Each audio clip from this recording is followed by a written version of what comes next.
안녕하십니까. 기초인문 10번째 시간입니다. 물권 강론 담보물권 보고 있고요.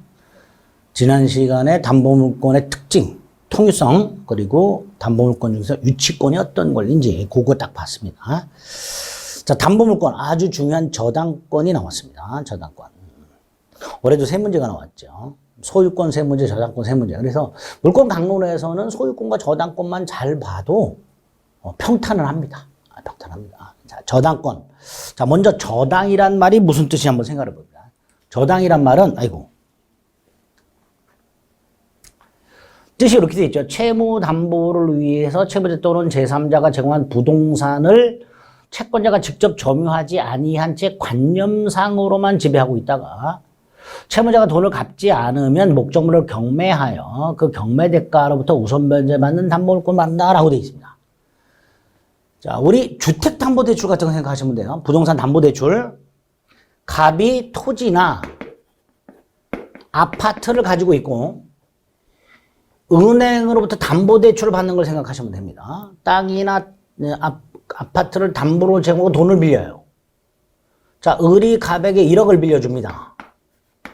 그리고 이렇게 1억을 빌려주고 그것을 끝이면 우리가 보통 신용대출이라고 부르죠. 마이너스 통장 같은 거. 그러나 담보대출은 채무자가 담보물이라는 걸 제공을 해요. 토지나 이런 거를. 그럼 을은 이 땅이나 건물에 저당권이라는 권리를 갖고 있게 돼요. 자, 여기서 저당권. 갑이 전당포 주인한테 다이아몬드 반지를 맡기고 돈을 빌리는 거하고 어떤 차이가 있는지 생각을 해봅니다. 다이아몬드 반지를 맡길 때는 다이아몬드 반지를 채권자한테 갖다 주지요. 그러니까 채무자가 돈을 갚을 때까지 다이아몬드 반지를 점유하고 있다가 돈을 받을 때까지 반환을 거절하잖아요. 그런데 저당권은요, 채무자가 이 담보물을 을한테 갖다 주진 않아요. 즉, 채무자가 여전히 토지나 이 건물을 점유해요. 즉 담보물에 대해서 을에게 점유를 이전해 주질 않아요. 대신 을은 이런 생각을 해요. 을의 생각. 어떤 생각을 하죠? 갑이 돈을 갚지 않으면, 변제하지 않으면 이거를 경매를 넣어서 그 경매 대가로부터 1억을 회수해야 되겠다 라고 생각을 하겠죠. 이렇게. 즉 저당권자는 담보물을 점유하지 않은 채 요런 생각을 하고 있단 말이에요. 요런 생각. 요거를 관념적 지배라고 하는 거야. 뭐를? 교환 가치를. 저당권자가 목적물을 점유하지 않은 채 나중에 목적물을 경매를 넣어서 채권을 회수해야 되겠다라고 생각하고 있는 것, 그거를 관념상 지배라고 말을 하는 거예요. 관념상 지배. 그리고 나중에 갑이 돈을 갚지 않으면 이 생각을 행동으로 옮기겠죠. 어떻게? 경매를 넣어서 우선 변제 받겠죠. 이거를 뭐라고 부를까? 학자들이 약속을 한 거예요. 저당이라 부르자. 이렇게. 그래서 저당권이 탄생하게 된 겁니다. 그러니까 지금 말씀드린 담보물을 채권자에게 이전하지 않고 목적물, 땅이나 배기로는 갑이 계속 점유 사용하고 채무자가 저당권자는 점유하지 않고 그 교환 가치만 관념상으로 지배하는 것, 이거를 뭐라고 부를까 하다가 찾아낸 단어가 저당이란 말이죠. 그래서 저당권의 뜻이 이렇게 되는 거예요. 저당이란 말을 풀어 쓴 게 아니고 요거를 뭐라고 할까 찾아낸 단어가 저당이다 이렇게 생각하시면 돼요. 그래서 밑에 참고가 있죠. 갑이 자신의 아파트를 담보로 을은행에서 주택담보대출을 받는 경우에 을은행은 갑소유 아파트의 담보권을 설정하게 되는데 가장 일반적인 게 저당권 또는 근저당권이라고 하죠. 그래서 대한민국 사람들은 보통 대부분이 아파트나 주택을 살 때 담보대출 받잖아요. 그러니까 이 저당권이라는 권리와 굉장히 친근하단 말이죠. 굉장히 친근한데 어려워요. 잘 몰라요. 이 저당권이 뭔지. 특히 이제 근저당권 나오면 막 머리 헷갈리죠. 그런데 요거는 시험에도 많이 나올 뿐만 아니라 나중에 여러분들이 중개사 실무할 때도 굉장히 자주 보게 되는 권리이고 의뢰인에게 정확하게 설명을 해줘야 되는 권리에 해당이 돼요. 현실적으로도 굉장히 밀접하기 때문에 현실 생활과 철저히 봐주셔야 됩니다. 그래서 의의를 정확하게 일단 뜻을 기억하자. 채무자 등이 제공한 담보물을 점유하지 않은 채 교환 가치만을 지배하다가 나중에 그 교환 가치로부터 채권을 우선 회수하는 권리를 저당권이라 하자. 특징을 보겠습니다. 보통은 계약을 통해서 발생하죠. 상식적으로 갑이 은행 가서 돈 빌리잖아요. 돈 빌리는 걸 뭐라 그래요? 소비대차 계약이라고 해요. 보통 은행 가면 대여금 약정서라고 보통 약정서를 쓰는데 그게 바로 소비대차 계약이 되는 거예요. 소비대차 계약. 그리고 엔드 땅이나 101호에 은행 이름으로 저당권을 등기해 주기로 하는 계약. 이걸 저당권 설정 계약이라고 합니다. 이렇게 저당권은 보통 계약을 통해서 발생하게 됩니다. 물론 극히 예외적으로 법정 저당권이라는 것도 있어요. 극히 예외적으로. 그러나 99% 계약을 통해서 발생하니까 약정 담보물권 이렇게 될 것이고요. 담보물권의 통일성 4가지가 전형적으로 인정이 됩니다. 부종성, 수반성, 불가부성, 물상대의성. 기억나세요? 저당권 중에서 요 근저당권은 부종성이 완화되어 있습니다. 부종성에 예외가 있어요. 그 다음에 공동저당은 이거는 기초과정에서 생각도 하지 마세요. 공동저당이라는 것은 근저당만 생각을 합니다. 근저당은 나중에 뒤에서 보게 될 겁니다. 자, 담보물권의 통일성이 모두 인정이 되되 근저당권이라는 놈은 뭐가 없다? 부종성의 예외다. 부종성의 예외. 담보물권 일반적 효력, 목적물을 경매하고 경매를 넣어서 요 이제 임의 경매 또는 담보권 실행 경매라고 합니다. 자, 경매하고 그 경매 대가도 우선 변제를 받죠. 보통 추구표 등이 인정이 된다 그랬죠. 저당권은 특히 추구표가 인정돼야 되죠. 왜? 저당권자가 목적물을 점유하지 않으니까. 그죠? 그래서 저당권은 목적물을 점유하지 않는다.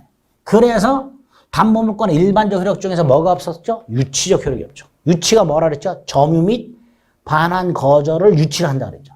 저당권자는 점유하지 않으니까 유치적 효력은 없죠. 따라서 예를 들어서 101호에 저당권자 을이 있다는 사실을 유관으로 101호를 봤을 때는 확인이 안 되죠.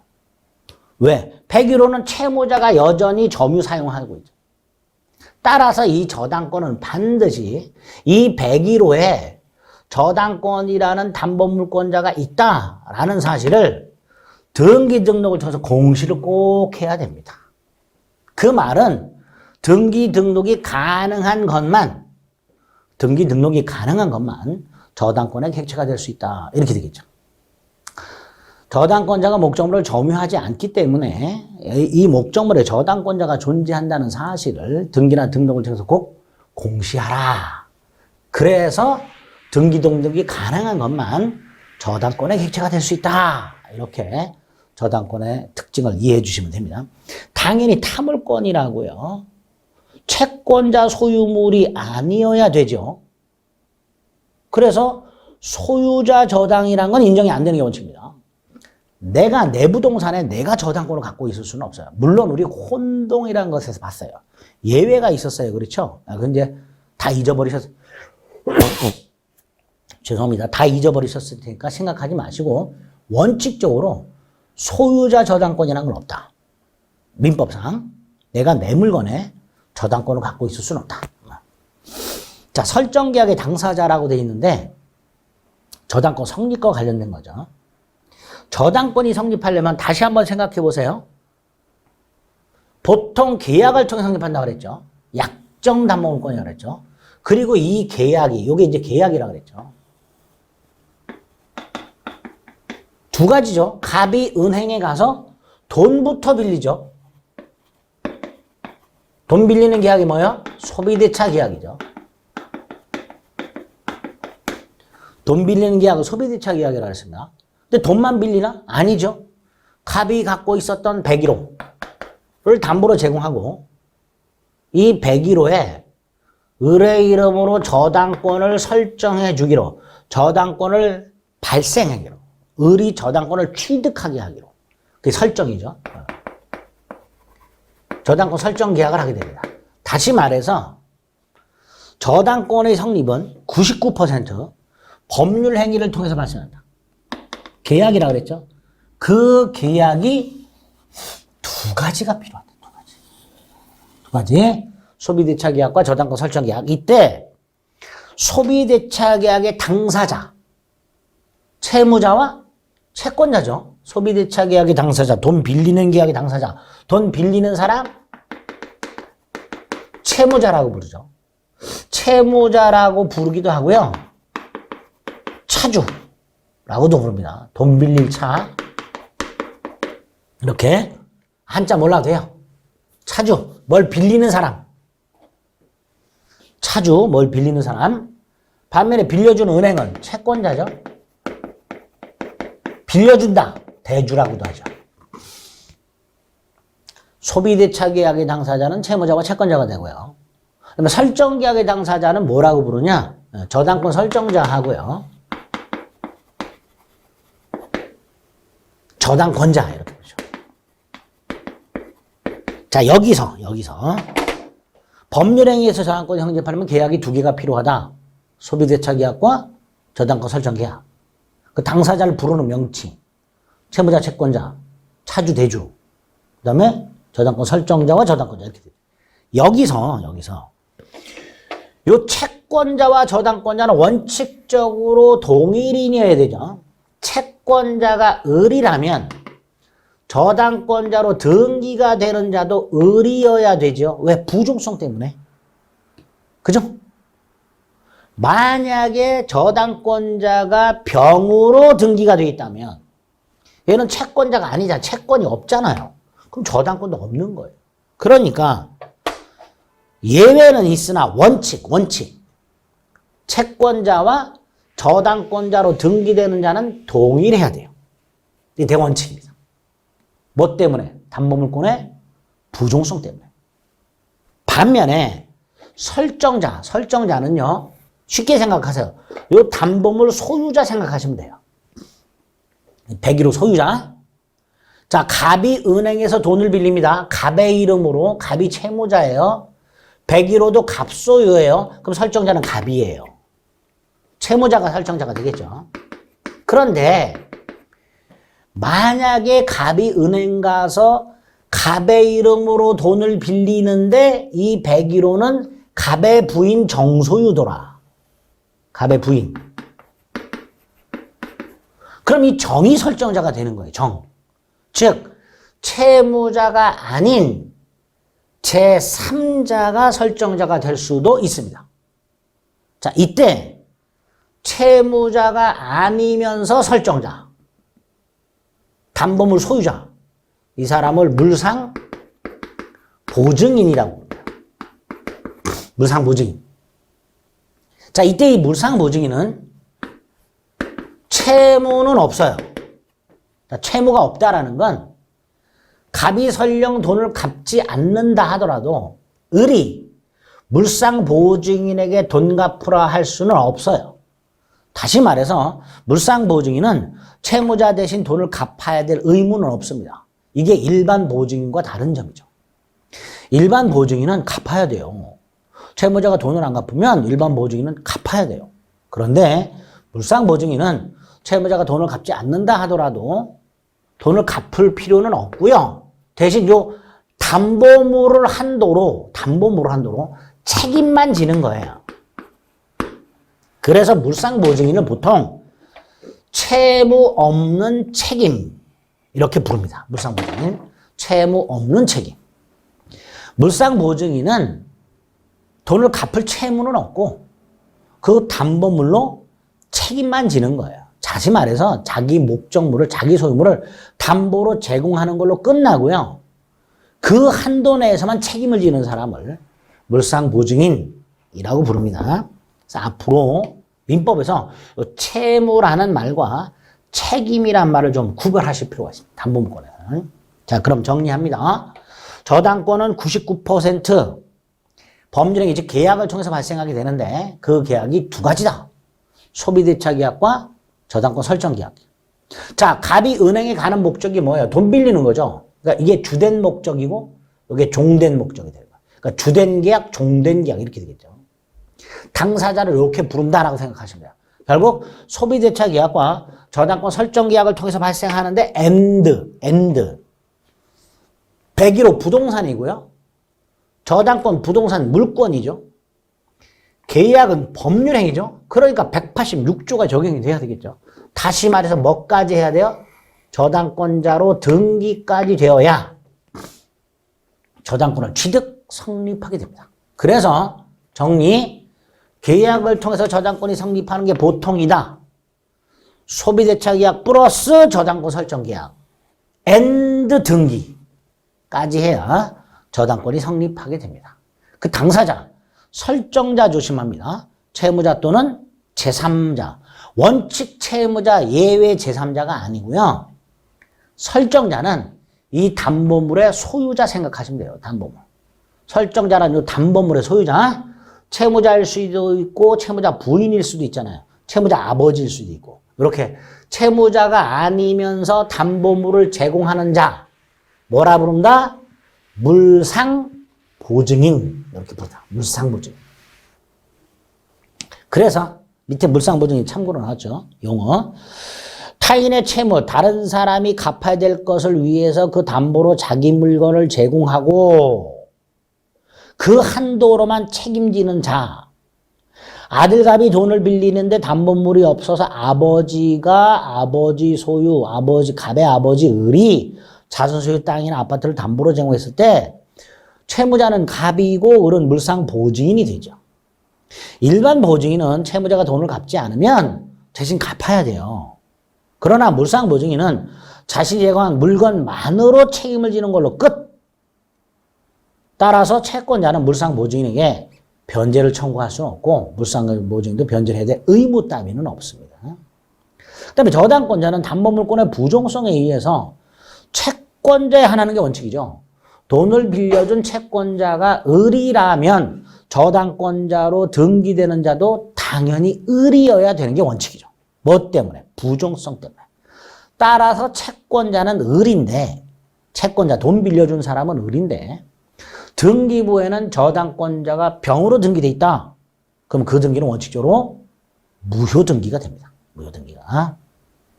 자, 법률 규정이 성립이라는데 안 보셔도 되고요. 그 다음 저당권의 객체. 뭐라 그랬죠? 등기 등록이 가능한 것만 저당권의 객체라 그랬죠. 그래서 일단 저당권의 객체가 될 수 있는 게 민법상 토지 되겠죠. 토지 저당권이라고 부릅니다. 건물 되겠죠. 건물 저당권이라고 부르겠죠. 토지와 건물은 우리 민법상 별도의 부동산이니까 토지 저당권 따로, 건물 저당권 따로. 토지 저당권의 효력은 건물에는 미치지 않고 건물 저당권의 효력은 토지에는 미치지 않습니다. 그 말은 토지 저당권자는 토지만 경매에 넣어서 토지 경매 대가로부터 채권을 회수할 수 있을 뿐 건물을 경매에 넣지를 못해요. 그리고 건물 경매 대가부터 채권을 회수 못합니다. 그런 관계가 있다. 자, 일단 저당권의 객체는 민법상 토지 건물이 대표적일 거고요. and 앞에서 봤던 용익물권 중에서 지상권과 전세권이 있었죠. 이 지상권이라는 권리와 전세권이라는 권리를 갖고 있는 자가 토지나 건물이 아니라 지상권이라는 권리 자체, 전세권이라는 권리 자체를 채권자에게 담보로 제공하고 그 지상권이나 전세권의 저당권을 설정해 줄 수 있도록 해놨어요.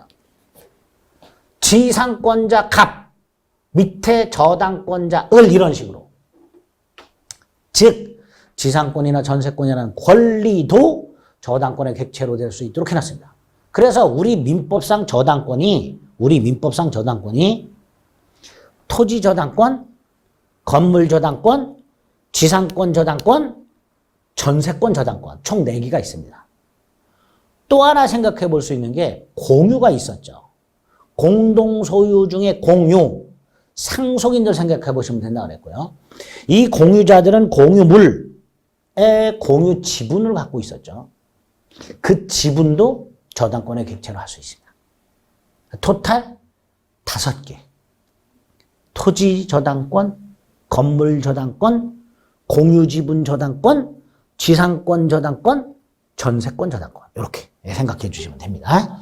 물론 예외적으로 특별법에 의해서 등기 등록이 가능한 물건이 있어요. 대표적인 게 자동차, 선박, 항공기, 건설기계, 또 보존 등기된 20개 집단을 우리가 임목이라고 부른다 그랬죠. 안 했나? 뭐 생각하지 마세요. 기억이 안 나면. 자동차 등록하죠. 20톤 이상의 선박, 건설기계, 항공기 같은 것도 소유자가 누군지 등록을 해요. 마치 토지 등기부나 건물 등기부처럼 자동차 등록 원부라는 게 있어요. 거기다가 저당권 설정할 수 있죠. 특별법이죠. 그런데 뭐 예외 특별법은 생각하지 마시고 민법상 저당권의 객체가 뭐냐? 정확하게 부동산이라고 되어 있죠? 토지, 건물, 공유지분, 부동산 공유지분, 토지, 건물이 공유일 때 그 공유지분, 지상권, 전세권 이런 것들만 저당권의 객체가 될 수 있다. 이렇게 생각을 해주시면 됩니다. 자, 피담보 채권이 뭐였었죠? 저당권 등 담보물권에 의하여 우선 변제가 확보가 되어 있는 채권을 뭐라고 부른다? 피담보 채권입니다. 일반 채권하고 구별해서 피담보 채권이라고 불러요. 자, 저당권의 피담보 채권, 보통은 돈을 빌려주니까 금전 채권이겠죠. 이게 원칙이죠. 그런데 반드시 금전 채권만 되는 건 아니에요. 금전 채권은 아니더라도 나중에 금전 채권으로 바뀔 수 있는 거예요. 예를 들어서 제가 학원에서 강의를 합니다. 그럼 학원 수강생들은 뭐 지금 강의를 듣고 계신 분들도 마찬가지지만 계약을 한 거잖아요. 저는 학원이나 이 강의 촬영하는 회사와 계약을 한 거고 강의를 듣는 여러분들은 학원을 다니시면 학원과 또는 이 강의를 제공하는 회사와 계약을 하신 거잖아요. 그 계약을 통해서 3쿠션으로 여러분들은 저에 대해서 채권을 갖고 계세요. 무슨 채권? 민법 강의하라. 채권이란 게 뭐라 그랬죠? 채권자가 채무자에게 뭐뭐 하라고 청구하는 권리, 요구하는 권리. 이게 채권이라 그랬죠. 대표적인 게 돈을 갚아라. 이게 채권이고요. 근데 꼭 돈을 갚아라만 채권이 되는 건 아니에요. 채권이라는 개념이 넓단 말이지. 채권자가 채무자에게 뭐뭐 하라고 청구하는 권리가 다 채권이다라고 생각하시면 돼요. 그러니까 여러분들이 저에 대해서 민법을 강의해라. 이것도 채권이 되는 거예요. 근데 만약에 제가 약속된 강의를 하지 않으면 정당한 이유 없이 여러분들은 손해가 생기잖아요. 그러면 그 손해배상을 청구할 수 있단 말이에요. 강의하라는 채권. 이런 채권을 갖고 있는데 여러분들은 저에게 민법을 강의하라는 채권을 갖고 있는데 제가 만약에 정당한 이유 없이 강의를 안 해요. 이게 뭐예요? 채무불이행. 그럼 강의하라는 채권이 손해배상 채권으로 바뀌어요. 즉 강의하라는 채권은 돈, 금전 채권이 아니잖아요.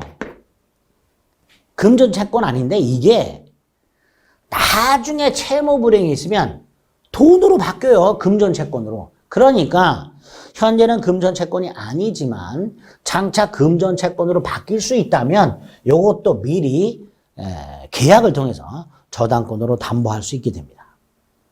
원칙은 금전 채권이지만 금전 채권만 저당권으로 담보할 수 있는 건 아니다라고 생각하시면 돼요.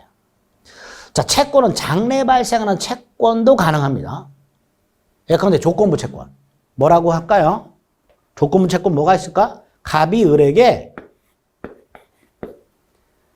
2023년도 34회 공인중개사 시험에 합격을 하면 1억을 주겠다.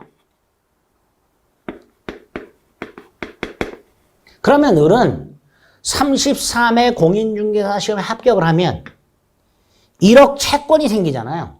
이거 미리 갑에게 요구해서 계약을 맺어갖고 저당권 등으로 담보할 수 있다 이런 뜻이에요. 그러니까 현재 채권이 없어도 장래 발생하는 채권에 대해서도 저당권이 가능합니다.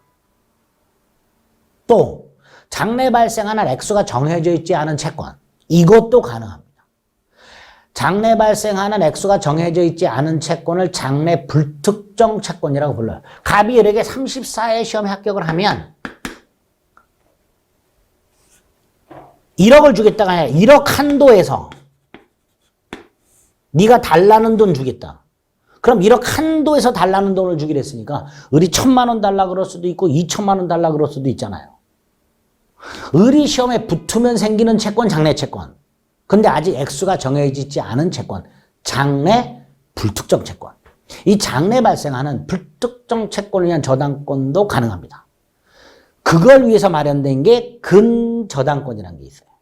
그래서 저당권에 의해서 우선 변제를 확보할 수 있는 채권은 금전 채권이 원칙이다. 그러나 금전 채권만 되는 건 아니다. 장래 채권도 되다. 장래 채권도 된다. 장래 채권이라면 액수가 정해져 있는 특정 채권도 되고 불특정 채권도 된다. 자, 세 번째 수개의 채권이라고 되어 있는데 수개의 채권 등이라고 되어 있는데 뭐 간단해요. 이런 거는. 갑이 을로부터 1억을 빌려요. 갑의 채권이 1억인데 그 1억 중에서 5천만 원만 저당권으로 담보할 수가 있어요. 채권의 일부. 채권의 일부만 저당권으로 당연히 담보할 수 있고요. 갑이 을에게 1억 빌려줬고요. 며칠 있다가 5천만 원을 또 빌려줘요. 며칠 있다가 5천을 또 빌려줬어요. 합쳐서 2억이 됐죠. 채권 3개죠. 합쳐서 하나의 저당권으로 담보할 수도 있어요. 채권 여러 개를 묶어서 하나의 저당권으로 담보할 수 있습니다. 자, 갑을병이요. 정으로부터 돈을 빌려요. 정이 갑에게 1억, 을에게 5천, 병에게 5천을 빌려줬는데 담보는 갑이 하나만 제공을 하고요.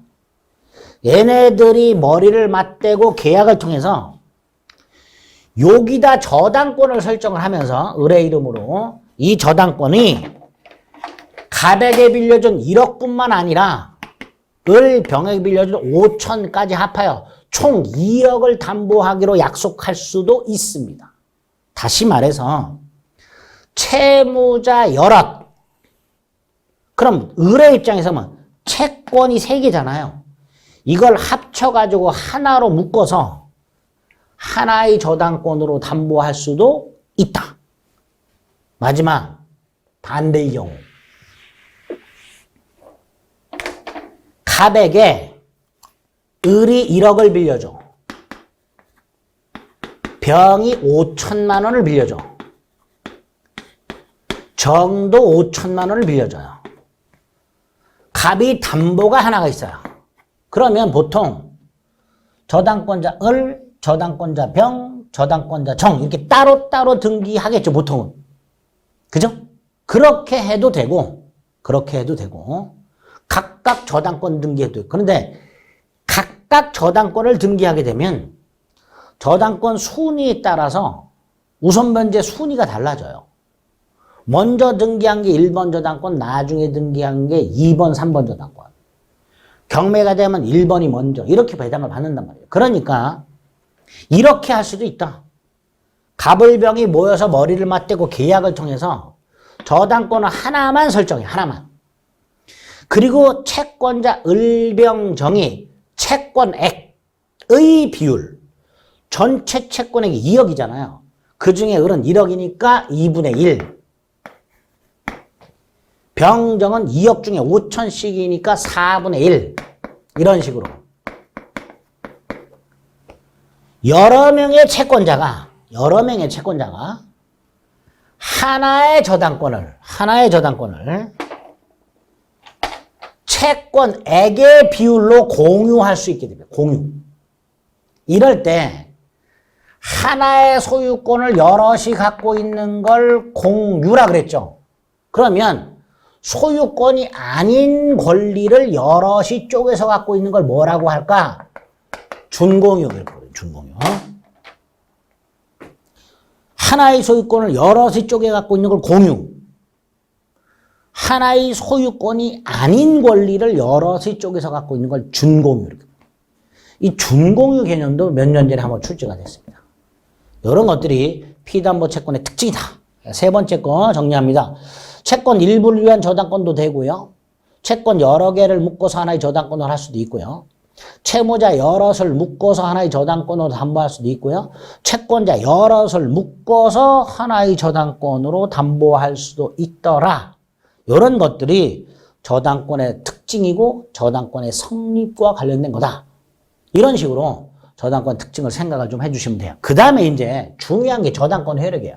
근데 이 저당권의 효력 부분이 좀 어려워요. 그래서 저당권의 효력은 보통 기본 과정 가서 볼 건데 몇 가지만 간단히 맛보기로 볼 거예요. 보통 기초 과정에서는 권리의 효력은 잘 안 하는데 저당권은 중요하기 때문에 맛보기로 몇 가지 볼 겁니다.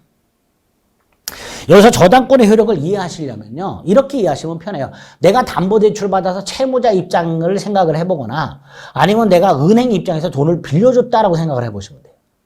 그런 식으로 나를 채무자 또는 저당권자로 빙의해서 생각을 해보시면 조금 수월하게 이해하실 수 있습니다. 자, 저당권의 효력이라고 해서 저당권의 가장 기본이 되는 효력이 뭘까요? 저당권의 뜻 속에 숨어 있었죠.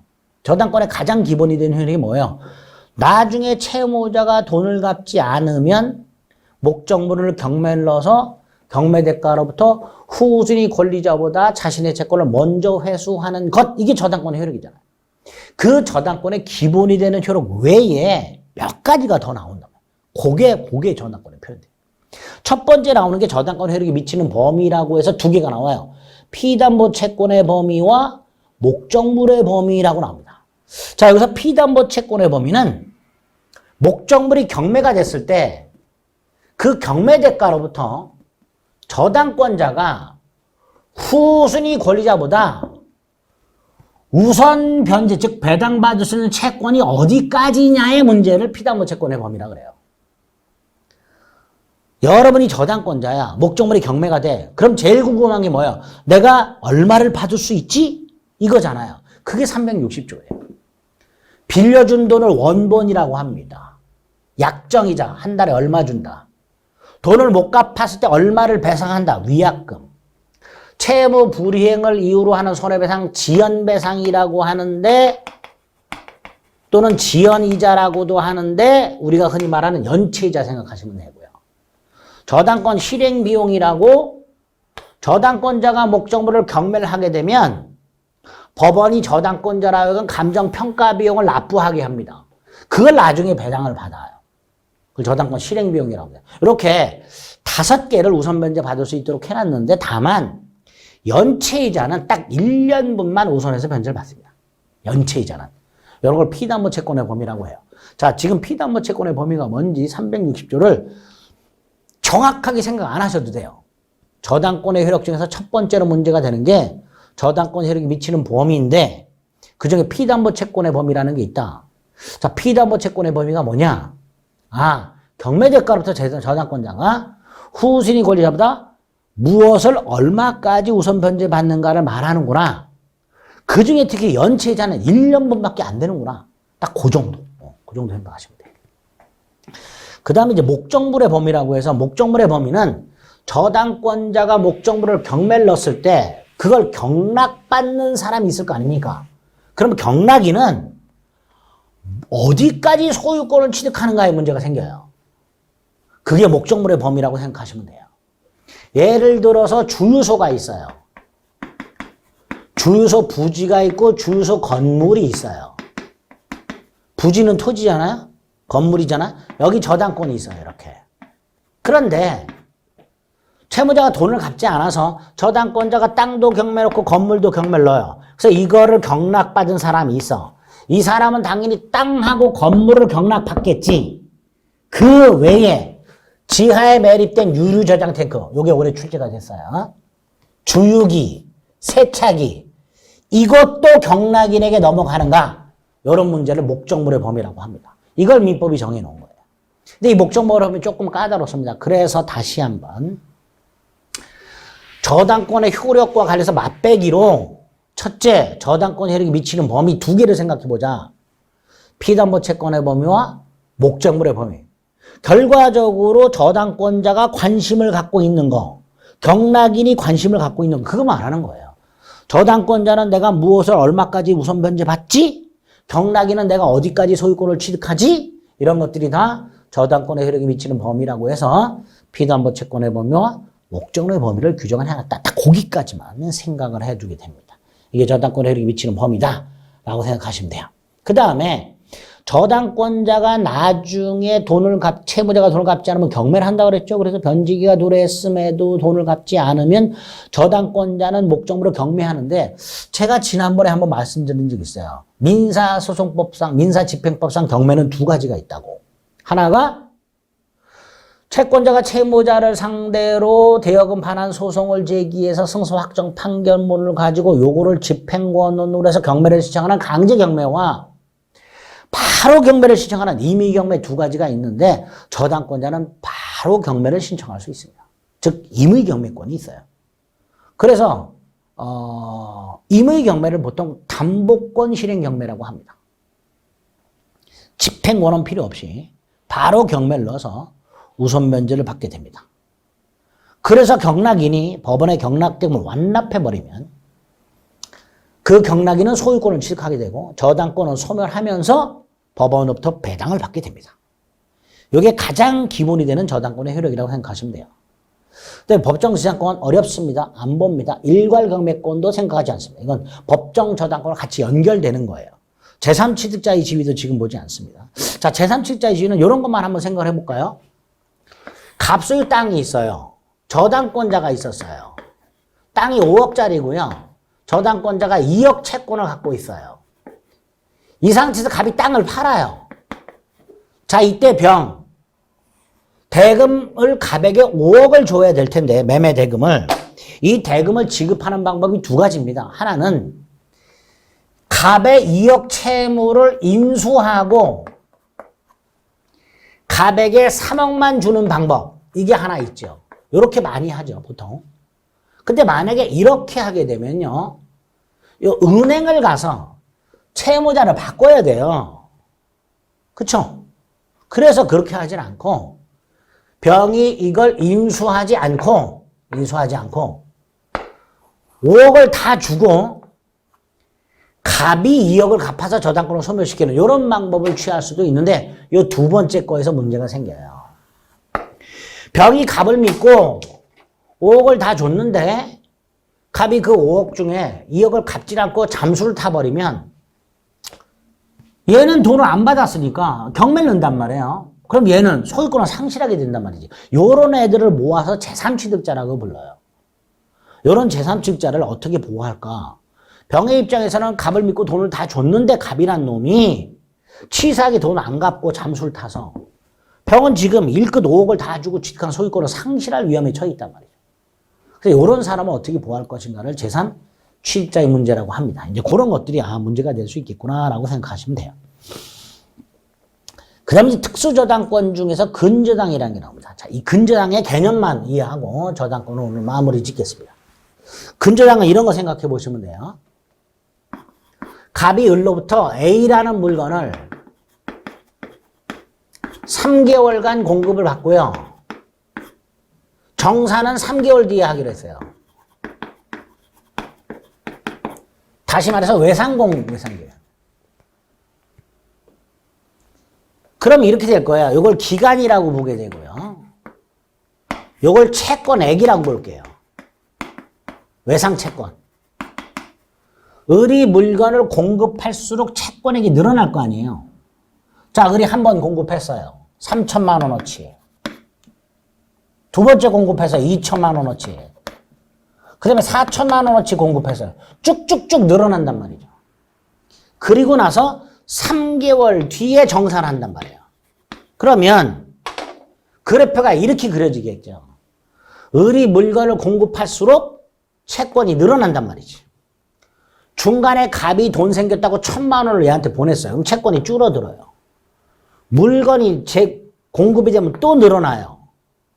갑이 일시적으로 전부를 정산해 줄 수도 있어요. 채권이 빵원이 되는 경우도 생길 수가 있어요.